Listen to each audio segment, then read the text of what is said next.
Minha gente querida, muito boa noite, muito bem-vindos. Paz para todos nós, para o mundo inteiro. Começando com Minutos de Luz de Pastorino, psicografado por Ariston Teles. Compreenda. Você reclama a falta de compreensão por parte de pessoas que o cercam. Paciência. Cada um entende aquilo ou aqueles que estejam em sua faixa de evolução ou abaixo, nunca acima.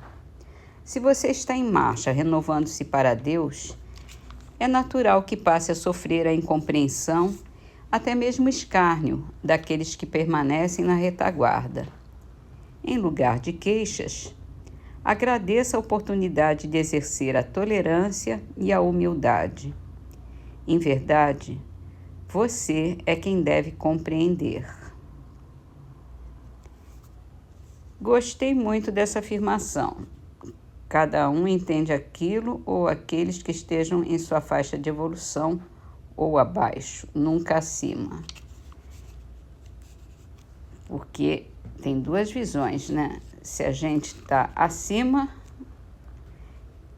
os outros não compreendem a gente, mas se a gente está abaixo, a gente não compreende os outros. Então, vamos exercer a tolerância, a paciência, a humildade e aprender a ter compreensão, muita compreensão. Primordial isso.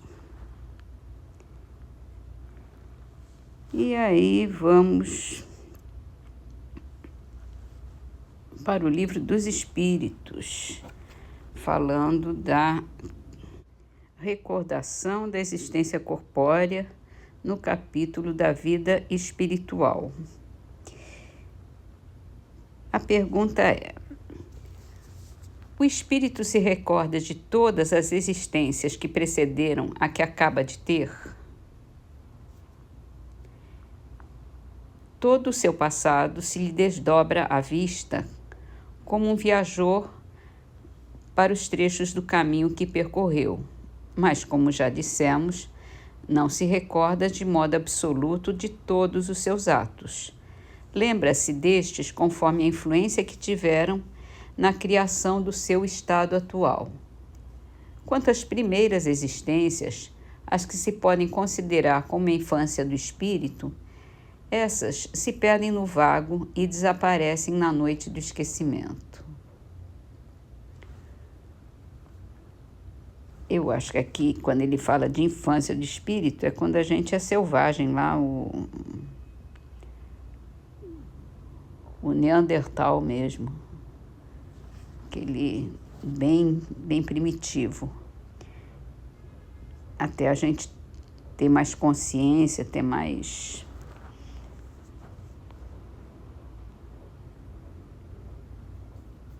adiantamento mesmo. Mas é bom a gente considerar, como a gente lê nos livros de André Luiz, né, principalmente, em outros também, mas André Luiz é que abriu essa porta também para a gente.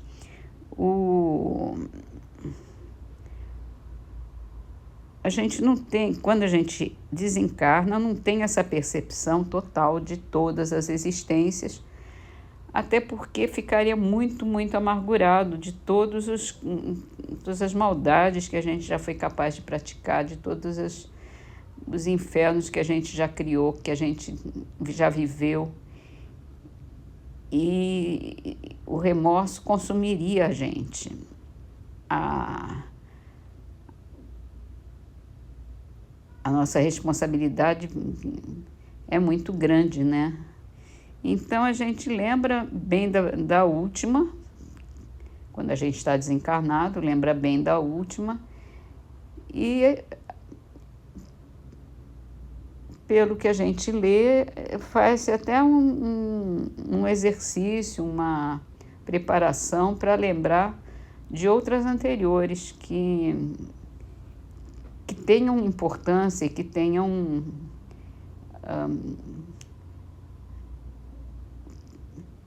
interferência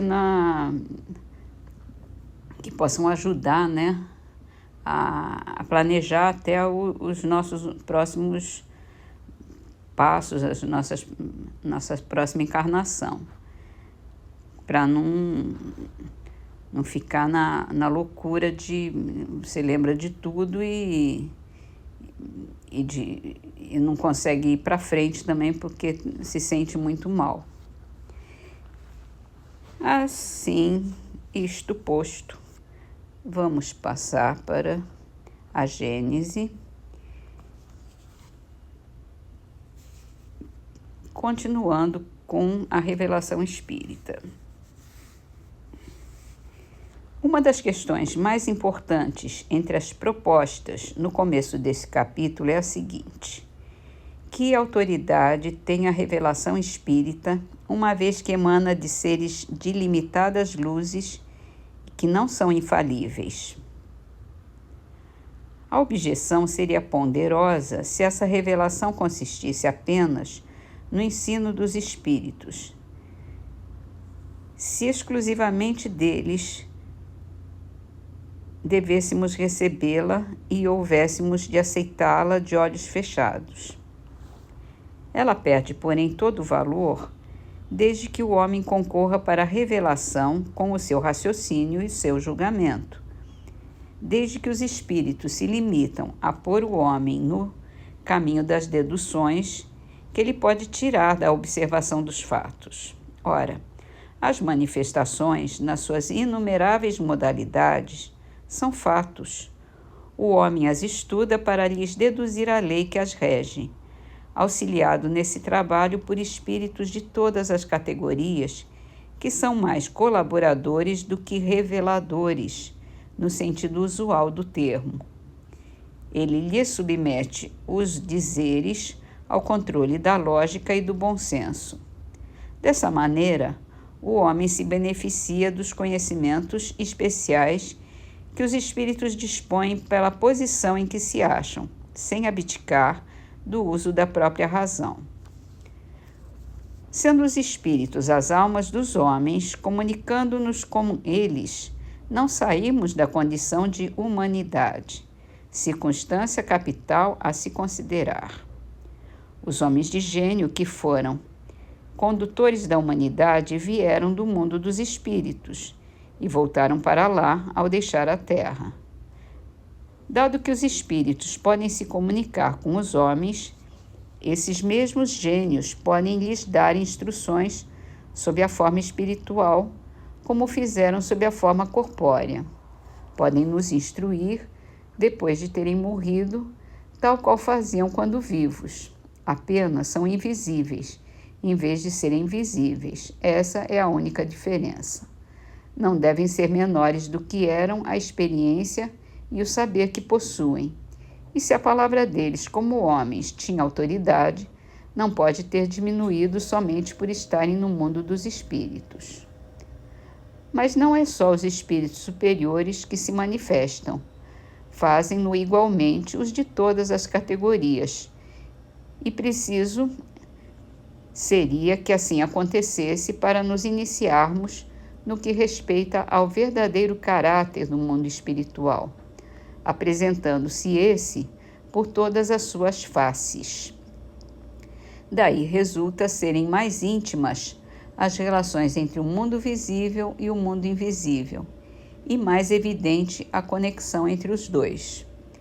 Vemos assim mais claramente de onde procedemos e para onde iremos. Esse é o objetivo essencial das manifestações. Todos os espíritos, então, qualquer que seja o grau de elevação em que se encontrem, alguma coisa nos ensinam. Cabe-nos, porém, a nós, visto que eles são mais ou menos esclarecidos, discernir o que há de bom e o que há de mal no que digam e tirar do ensino que nos deem o proveito possível. Ora, todos, quaisquer que sejam, podem nos ensinar ou revelar coisas que ignoramos e que sem eles nunca saberíamos. Quer dizer, A gente tem que saber pensar, tem que saber raciocinar, tem que saber discernir o que é bom, o que é mal e não aceitar tudo como se fosse grandes verdades. Tanto nos livros que a gente lê, como nas comunicações que a gente recebe. Os espíritos não são infalíveis, né, como nós, e temos discernimento para isso. É para isso que a gente está aqui. E assim terminamos as nossas leituras com o livro Canteiro de Ideias, e a frase de hoje é de Emmanuel, psicografado por Chico Xavier. Visite um enfermo. Busque reconforto naqueles que atravessam dificuldades maiores que as suas.